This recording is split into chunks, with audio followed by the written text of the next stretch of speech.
Hy sou jou eergister bel, kan ons nou maar gesels. Kan ons nou maar gesels. Kan ons nou maar gesels oor wat jy eintlik wil hê, want dis gewoonlik die teenoorgestelde van wat jy sê. Kan ons nou maar gesels. Kan ons nou maar gesels. Staan of sit stil, lees jou boeke.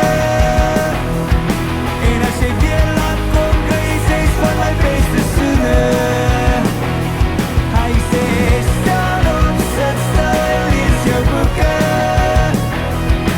En as jy weer laat kom, kry jy 6 van my beste. Leer net jou lesse, 6 van my beste soene.